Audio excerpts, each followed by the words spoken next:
Саламатсыздарбы, ынтымакта өлкө жаңылыктарын жана дүйнөдө болуп жаткан окуяларды камтыган кабарлар маалымат программасынын толукталган чыгарылышы. Аны менен мен Адина Досмбетова тааныштырам бүгүнкү чыгарылышта. Бүгүн Ош шаарында дин боюнча 2014-2020 жылдарга чейин кабыл алынган жаңы концепция талкууга алынды. Мамлекет менен диний уюмдар кызматташуу. Ошто мындан 2 жыл мурун киши колду болгон 33 жаштагы келиндин өлүмүнө шектелүүлөр кармалды. Апасы хорошо эмеслерге бир 40 миң 30 миңдей акча таап берем, адам таап тургуланда дейт. Ош шаарында грек-рим күрөшү боюнча 4-чү эл аралык турнир болуп өттү. Ошол Байман Эркинбаевдин элесине арналган 4-чү эл аралык турнир болуп атат. Бул грек-рим күрөшү боюнча. Кумтор кени боюнча Сентара Голд компаниясы менен Москвадагы сүйлөшүү жыйынтыксыз аяктады. 3 күнгө созулган сүйлөшүүдө Кыргыз өкмөтү менен канадалык компания кен боюнча түзүлчү ишкананын башкаруу формасы, экологиялык маселелер боюнча мунасат таппай жатышат. Кыргыз алтын ишканасынын президенти Токон Мамытовдун Азаттыкка билдиришинче, сүйлөшүүлөрдөн кийин айрым маселелер алдыга жылганы менен талаштуу жагдайлар дагы эле арбын болууда. Чечилбеген маселелер боюнча бир аз жылыш бар, бирок ошол эле учурда айрым маселелер боюнча дагы эле мунаса таба элекпиз, дейт Мамытов. Буга чейин канадалык Сентара Голд компаниясы менен Кумторго байланыштуу негизги келишимдин 10дон ашык пункту боюнча тараптар мунаса таппай жатканы белгилүү болгон. Алар экологиялык долбоорду жөнгө салуу, биргелешкен ишкананын укуктук жана башкаруу түзүмү, АМЕК компаниясы берген сунуштарды аткаруу мөөнөтү боюнча маселелер болчу. Жаңы жылдан тарта мамлекеттик мекемелерде милдеттүү түрдө таңкы көнүгүүлөр киргизилет. Бул тууралуу бүгүн Дене тарбия жана спорт агенттигинен билдиришти. Демилгечилердин айтымында таңкы көнүгүүлөр адамдын чыңалтып, ден соолугуна жана иштөөсүн жакшыртат. Совет доорунда фабрика, заводдордо, ишканаларда массалык көнүгүү жасалчу. Бул 10-15 мүнөт убакытты алат. Азыр баары сааттан кечке компьютердин алдында олтурат. Мындан улам кызматкерлер ар кандай ооруларга кабылууда, дешет агенттик өкүлдөрү. Быйыл мектептерде, кийинки жылы мамлекеттик ишканаларда киргизилген таңкы көнүгүүлөр кийин жеке компанияларда, базарларда жайылтыларын кошумчалашты демилгечилер.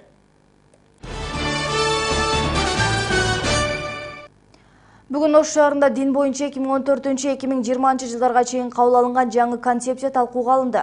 Анда өлкөбүздөгү азыркы диний кырдаал туруктуу эместиги, жаштар түрдүү диний агымдарга кошулуп кетип жатканы айтылды. Мындан сырткары Сирия мамлекетине жихадка деп кеткендердин саны 200дөн ашканы жана алардын Кыргызстанга кайтуусу көбөйгөндүгү да белгиленди. Маалыматка ылайык, Кыргызстанда жаштарга диний билим берүүчү имамдардын 9%-нын гана диний билими жогору экендиги сынга алынды. Теманын уландысы кабарчыбыздын материалында. Талкууга алынган концепция 2014-2020 жылдарда Кыргызстандын дин саясатын жөнгө салуу боюнча болуп, мамлекет башчысы тарабынан кабыл алынган. Анда дин менен бийлик ортосундагы мамилелер анык көрсөтүлүп, динге байланыштуу сабаттуулукту арылтуу, диний экстремизмдин алдын алуу жолдору каралган. Талкуу башталары менен жаштар арасында түрдүү диний уюмдарга азгыргандардын саны күндөн күнгө өсүп жатканы айтылды. Кыргызстандын жарандарынын тилекке каршы Сирияда жүрүшү бул өтө бизди кооптондурбай койбойт. Бул жерде бирликке керек. Азыркы күндө бул бизде гана эмес, бул Өзбекстанда, Тажикстанда, деги эле Орто Азиянын жарандарын 4 жылдан бери болуп аткан Сириядагы жарандык согушка тартып, интернет булактар аркылуу жалган имамдардын даваттары аркылуу жана башка вербовкалар аркылуу кетип атат тилекке каршы. УКМКнын маалыматына караганда, Кыргызстандан 205 жаран Сирия жана Афганистандагы куралдуу аракеттерге катышып жатат. Буга чейин 175 адам деп маалымдалган эле. Алардын басымдуусу түштүк аймагынан экени айтылууда. Азыр кеткендер менен бирге өз мекенине кайткандардын саны өсүүдө. Талкууда жихадка деп кеткендердин басымдуу бөлүгү 35 жашка чейинкилер экендиги ачыкталды. Ошол себептен мектеп окуучулары жана жогорку окуу жайлардын студенттеринин арасында да түшүндүрүү иштери алып барылууда. Ар бир мектепте социалдык педагогдор жатат, класс жетекчилери жана мектеп администрациясы өз убагында туура түшүндүрүү иштерин жүргүзөт. Ар бир баланын үй бүлөдөгү социалдык абалынын канчалык деңгээлде экендигине жараша мамиле жасап, муну жоюунун жана алдын алуунун баардык чараларын көрүшкөн. Жыйында айтылгандай, куралдуу аракеттерге жарандардын тартылышына социалдык тармактар, диний сабатсыздыктан жана мечиттеги туура эмес үгүт иштери себеп болуп жатат. Буга кошумча бир жарандын жихады үчүн $30 000 чейин убада кылынаары ага түрткү. Jihadga boraman deganlarga $30 000 va'da qilishamiz. bu cihad nasıl olur? Bu özünün nefsi için borayotgan iş bo'lardi bu. الجهاد الأكبر أن تجاهد لنفسك dediler. En katta cihat her bir kişi özü Müslüman günah iş kılmayman, savab iş kılaman, Xudo deyman deb özüge şeytaniga kurashligida aytiladi. Алгачкы концепция 2006-жылы иштелип чыккан дин таануучулардын айтымында андан бери көп нерсе өзгөрүлгөн. Ошол себептүү жаңы концепция иштеп чыгуу зарылчылыгы жаралган. Кабыл алынган мыйзамдардын эскилигинен өзгөчөлүгү дин кызматкерлеринин өлкө ишине кийлигише албашы көрсөтүлгөн. Диний концепциян эмне дегенде бул жерде мамлекет менен диний уюмдар кызматташуу, элибиздин тынчтыгы үчүн, мамлекетибиздин ушундай коопсуздугу жана ушул ынтымак үчүн бул жердеги биз сөзсүз кызматташуу ушуга бириктирди да. Жеке эле эмес, балким иншалла жакшылыкты чогуу кылайлы, кайгыны чогуу бөлүшөйлү, ошондой эле жамандыкка дагы, экстремизм, терроризмге чогуу каршы күрөшөйлү. Концепция талкуусу учурунда имамдар билим ала турган окуу жайлардын санын арттыруу жана мектептерде дин жөнүндө сабактарды киргизүү маселелери да көрүлүп чыкты. Ошондуктан мына билим берүү министрлигине коргоо кеңеши тарабынан муфтиятка ушундай тапшырмалар болду чечим менен. Келечегинде жогорку окуу жайларында, мектептерде диний сабактар, диний маданияттуулук жана ушул диндердин тарыхы окулуу маселеси. Кыргызстанда жаштарга дин боюнча таалим берген имамдардын 9% гана жогорку билим ээлери. Мындан сырткары 205 каттоодон өтпөгөн мечиттер иштеп жатканы тастыкталган. Жыйында Ош шаардык ички иштер башкармалыгы куралдуу аракеттерге катышып келгендерди кармагандан кийин тез эле абактан чыгарып жатканы айтылып, аларга карата жазаны күчөтүүнүн зарылчылыгын белгиледи. Альбина Жолоева, Хелола Аширова, Азам Бузриков, Ынтымак. Депутат Каныбек Иманалиев мектептерге тирүү адамдын ысымын берүүгө тыюу салууну демилгелеп чыкты. Мындай оюн эл өкүлү бүгүн эл аралык иштер боюнча комитеттин отурумунда билдирди. Каныбек Иманалиевдин айтымында мектепке кимдин атын берсе болору тууралуу анык талаптар жок. Мекемелерге тирүү инсандын ысымын берүү туура эмес. Буга мыйзам жүзүндө тыюу салышыбыз керек, деди депутат. Ал арада депутат Турсунбай Бакир уулу Кыргызстандын мектеп окуучуларына орус тили сабагы орусиялык китептер менен окутулуп жаткандыгына нааразылыгын билдирди. Анын айтымында жаш муундун патриоттук духунун жоктугунун себеби улуттук идеологияны жана баалуулуктарды пропагандалаган китептердин жоктугуна байланыштуу. Идеологиясыз Кыргызстандын келечеги кандай болоорун ойлонушубуз керек. Мен президент Путиндин жана тиешелүү мамлекеттик символдор жана гимн менен китептер Орусиядан алынып келгендигин билгенимде таң калдым. Андан кийин биз эмнеге биздин жаштардын патриоттук духу төмөн деп калабыз, деди Бакир уулу. Ошто мындан 2 жыл мурун киши колду болгон 33 жаштагы келиндин өлүмүнө шектелип маркумдун күйөөсү жана кайын журтунан 3 адам кармалды. Учурда алар Ош шаардык ички иштер башкармалыгынын убактылуу кармоочу жайында сурак беришүүдө. Тергөө амалдарынын жүрүшүндө үй бүлө мүчөлөрүнүн кылмышка барышына маркумдун жеңил ойлуулук менен күмөндөлүп, аны кыянат менен айыпташканы жүйө болгондугу аныкталган. Милициянын билдиришинче, учурда шектелүүлөр күнөөлөрүн моюнга алышкан. Кененирээк кабарчыбыздын материалында. Ош шаардык ички иштер башкармалыгынын убактылуу кармоочу жайына 18 декабрь күнү 33 жаштагы келиндин өлүмүнө шектелгендер кармалды. Кылмышка тиешеси бар делгендер маркумдун күйөөсү, кайын сиңдиси, күйөө баласы жана кайненеси. Алар мындан 2 жыл мурун 33 жаштагы келинди өлтүрүп, денесин Араван каналына таштап, изин жашырган деп шектелип жатат. Маалыматтарга караганда 2012 жылдын 2-сентябрында киши колду болгон келин тууралуу милицияга үй бүлө мүчөлөрү, тактап айтканда шектелип кармалгандар кабарлашкан. Ошол кезде маркум Ош шаардык ооруканада иштөөчү. Аны жумушка кеткен боюнча дайынсыз деп жалган маалымат берип издөө жарыялашкан. 2 күндөн кийин маркумдун денеси Өзбекстандын Фергана облусундагы Кува каналынан табылган. Мадина кайын сиңдиси өлтүрүүнү чечет. Булардын апасы Толгонай деген аял болот. Аларга айтат: "Шундай биздин келинчегибиз ушундай жаман жолдорго жүрүшүп атат, шуну бир нерсе кылбайлы" дегенде Толгонай айтат: "Жакшы, анда эмне кылайлы" дейт. Үчөө макулдашып уну өлтүрүүнү чечишет. Мадина айтат анан: "Биз өлтүрө турган адам табабыз, акча керек ага" дейт. Анан апасы: "Хорошо, мен силерге бир 40 миң, 30 миңдей акча таап берем, адам таап. өлтүрүлгөн дейт. Тергөө амалдарынын жүрүшүндө маркумду өлтүрүүгө келиндин кайненеси, кайынсиңдиси жана күйөө баласынын тийиштиги бар экени аныкталган. Ал эми маркумдун күйөөсү унаасы менен сөөгүктү каналга алып барып көмөк көрсөткөнү ачыкталган. Милициянын маалыматында үй бүлө мүчөлөрүнүн кылмышка барышканына маркумдун жеңил ойлуулук менен күмөндөлүп, аны кыянаттык менен айыпташканы жүйө болгон. Ал мен ошондон кийин бир жолу көрдүм Закырды. Эмне деди? Агар сен айтсаң деди. Мен айтсаң деди, мен сени дагы өлдүрөм деген. Мен ошон үчүн андан коркконум үчүн мен унчукпай жүргөнмүн. Акам менен жеңем акасы розыскиге берип, ошолор чуркап жүргөн. Маркумдун өлүмү боюнча маалымат Ош шаардык ички иштер башкармалыгына 2012-жылы келип түшкөн. Ал арада шектелгендер маркумдун кылмышкерин кошо издешкен. Тергөө амалдарынын жүрүшүндө шектелгендер кылмышка тийиштиги аныкталып, күнөөлөрүн моюнга алышкан. Мадина менен танышпаганмын. Tanışıp kalıp şu yürgen bağlamda bu kız aytdı ki telefon nomeri verip bunu sınap görçe deb menga aytgan. Men ova deb telefon nomerini olib bu bilan telefonda gaplashgan. Ish bo'lgandan keyin chaqirdim, keldi, kutib oldim. Turdik. Alohida o'tirsam keyin Madina bu xonada edi, shunday chiqdi. Chiqib sen dedi, iflos dedi, yurasan ekan deb shunaqa gapni gapirdi. Gapirib bir-biri bilan urushib ketdi. Urushib ketdi, men bilmagan holda endi qanday meni xotinim-ku bu. Unaqa qilishim kerak-ku, to'g'rimi? Shu bo'ynidan shunday ushladim, o'ldi. Учурда кылмышка шектелип кармалган Ош шаарынын 4 тургуну шаардык ички иштер башкармалыгынын убактылуу кармоочу жайында сурак беришүүдө. Азыр аларга адам өлтүргөн деген айып тагылган. Тергөө амалдары жүрүп жатат. Эске сала кетсек, адам өлтүрүү фактысы боюнча жыл башынан бери 18 иш катталып, анын бирөөсү ачыла элек. Назгүл Ахунова, Айбек Ибрагим уулу, Ынтымак.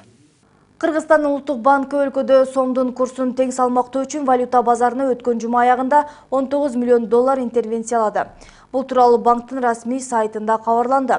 Улуттук банктын төрагасы Толкунбек Абдыгулов сомдун курсу түшүп кетет деп чочулоого негиз жок деп ишендирүүдө. Учурда валюта базарында АКШ доллары 59 сомдун тегерегинде, орус рубли 95 тыйынды түзүп жатат. Жыл башынан бери улуттук банк 450 миллион доллар интервенциялады. Учурда Кыргызстандын акча алтын корунун көлөмү 2 миллиард 20 миллион долларды түзөт. Бүгүн энергетиктердин кесиптик күнү. Быйыл Кыргызстан энергетика тармагынын түптөлгөнүнүн 80 жылдыгын белгилөөдө. Мындай самалык Ош шаарында да белгиленип, ага бийлик өкүлдөрү катышты. Анда энергетиктерди кесиптик майрам менен куттукташып, өзүрлүү эмгектенгендерге ардак грамоталар жана сыйлыктар тапшырылды. Ошондой эле энергетика тармагынын бүгүнкү күндөгү абалы ушул кезге чейин басып өткөн жолу сөз болду. Анда ушул жылдар аралыгында энергетика тармагы бир нече рет каачылыкка учурганына карабай, бир топ өнүгүү жолуна түшкөн айтылды. Ага энергетиктердин салымы зор экени белгиленди. Мындан сырткары Ош шаарында көгүлтүр от жок кырдаалга карабай, жарыкты үзгүлтүксүз берүүгө жасап жаткан аракеттери да айтылды. Белгилей кетсек, Кыргызстанда энергетика тармагы 1934-жылы түптөлгөн. Учурда өлкөдө 7 ГЭС жана 2 ТЭС бар. Жылына 14 миллиард электр энергиясын иштеп чыгарат. Биздин электромонтерлор СНГ мамлекетинде 3-чү орунду алды. 1-чи орунда Россия, 2-чи орунда Белоруссия, 3-чү орун Кыргызстан, 4-чү орунда Өзбекстан, 5 Казакстан, 6-чы Грузия, 7-чи Тажикстан. Бул биз үчүн өтө сымык болду. Себеби буга чейин эгемендүүлүк алгандан бери Кыргызстан мындай жетишкен эмес. Андан башка сатуу боюнча да тарамасок, 11 айдын жыйынтыгы боюнча негизинен жоготууларды 16%га түшүрдүк. Азыр болсо кезек эл аралык жаңылыктарда. Аны менен кесиптешим Мырзайым Жанибек кызы таныштырат.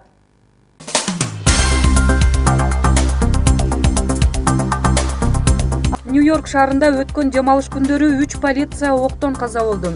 Жекшембиде Флоридада тартип сакчысына кол салган шектүү кармалды. Ишембиде болсо Нью-Йоркто куралданган киши 2 полиция кызматкерин атып, андан соң өз жанын кыйган. Аларды өлтүргөн 28 жаштагы афро-америкалык Исмаил Бринсли кылмышкылардан бир нече саат мурун социалдык тармактарга полицияны коркуткан билдирүү жазган. Франциянын Дижон шаарында айдоочу Аллах акбар деп жол четинде бараткан адамдарды катуу сүзгөн. Натыйжада 11 адам жаракат алды, экөөнүн абалы оор бойдон. Андан мурдараак 20 жаштагы француз 3 полицияны бычактап кеткен эле. Бул жихадчылардын ислам мамлекети менен байланышы учурда такталууда. Беларусь президенти Александр Лукашенко жумуш сапары менен Киевке келди. Ал Украин президенти Петр Порошенко менен жолугуп, эки өлкө ортосундагы кызматташтыкты талкуулады. Ошондой эле Украинанын чыгышындагы абалды жөнгө салуу боюнча сөз жүрдү. Бүгүн ошондой эле Киевке Казакстандын президенти Нурсултан Назарбаев жумуш сапары менен келди. Назарбаев Украинанын бүтүндүгүн колдой турганын жана өлкө чыгышындагы абалды жөнгөрүү үчүн ортомчу болууга даяр экенин айткан. Талибан кыймылынын боевиктери Ооганстан менен чек араны кайтарган Тажикстандын 4 аскерин уурдап кетти. Окуя өткөн дем алыш күндөрү катталган Ооганстандын атайын кызматы боевиктер тажик чек арачыларын Тажикстанда кармалып отурган өз санаалаштарына башма-баш алмаштырууну көздөп жатканын маалымдады. Кореялык Kia компаниясы Россияга унаа жиберүүнү токтотту. Кардарлар алдын ала төлөм жүргүзгөнү менен машиналарына жете албай убара. Кореялык компания өз продукциясын экспорттоону токтотконун, баалардын анык болбой жатканы менен түшүндүрдү. Мындай жагдай рублдун курсунун термелип жатканы менен байланыштырылат. Ушундай эле себептер менен Opel, Chevrolet, Cadillac, Audi, Jaguar Land Rover брендтери Россияга өз унааларын киргизбей турат.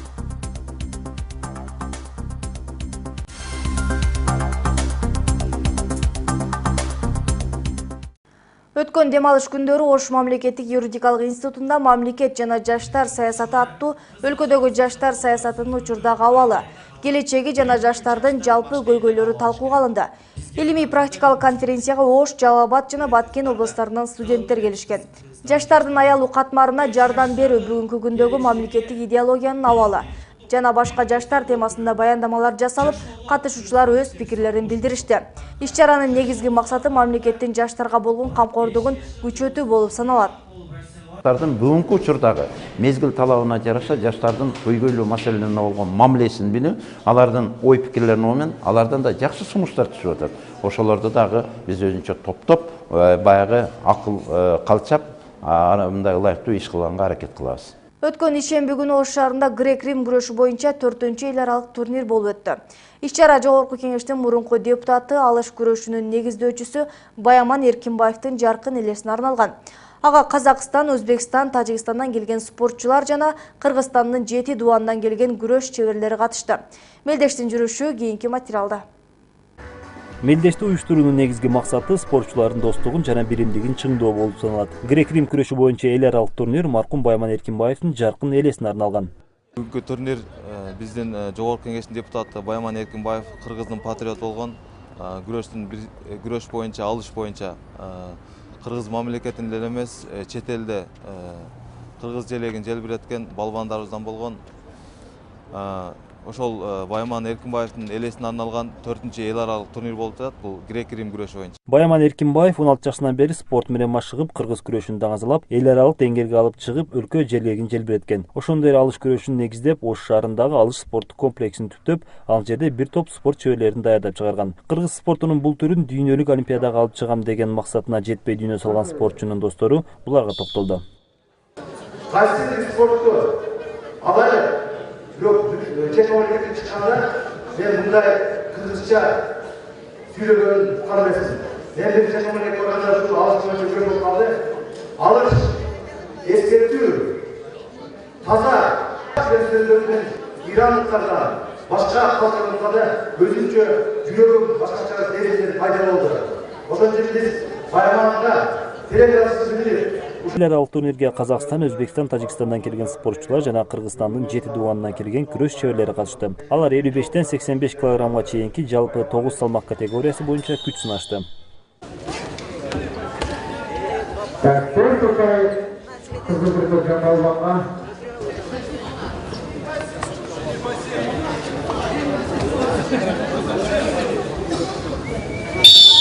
Мелдештик байгеде биринчи орунга автоунаа коюлган. 4 мамлекеттен келген 200гө жакын спортчулар алдыңкы орунду алууга бел байлап турган чагы.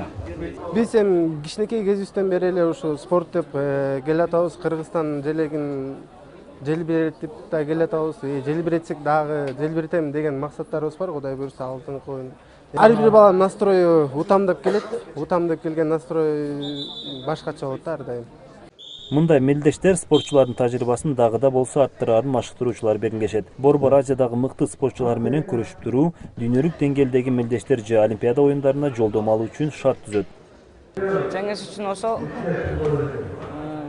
болгон күч аракетин жасап атам. Бул мелдешке келип биз достошобуз, башка балдар менен жана өзүбүзгө дос арттырабыз. Ошондой эле көп турнирге чыксаң ошончо өзүңө жакшы, кийин толкундануу болбойт, жакшы күрөшөсүң. Эл аралык турнир 2 күнгө созулуп, жалпы командалык эсепте кыргыз күрөшчүлөрү 1-орунду багындырышты. Алар 9 салмак категориясынын бардыгында жеңүүчү болушкан. Жыйынтыгында 9 жеңүүчү автоунаа үчүн чучук кулак тартып, темир тулпарды бишкектик Роман Царев утту. Ошондой эле катышуучуларга акчалай сыйлык, диплом, медалдар тапшырылды.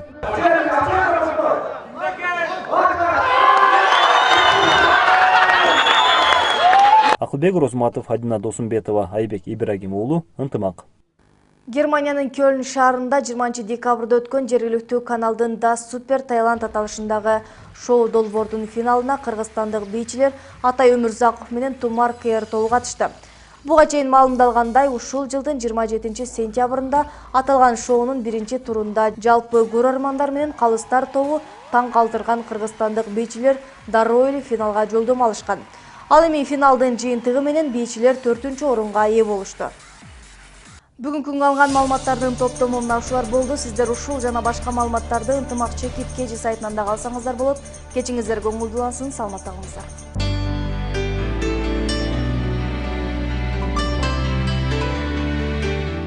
Эртең республика боюнча айрым жерлерде кар жайт, жолдор тоңголок тайгак болот. Абанын температурасы Баткен облусунда түнкүсүн 5 градус суук, ал эми күндүзү 5 градус жылуу болот.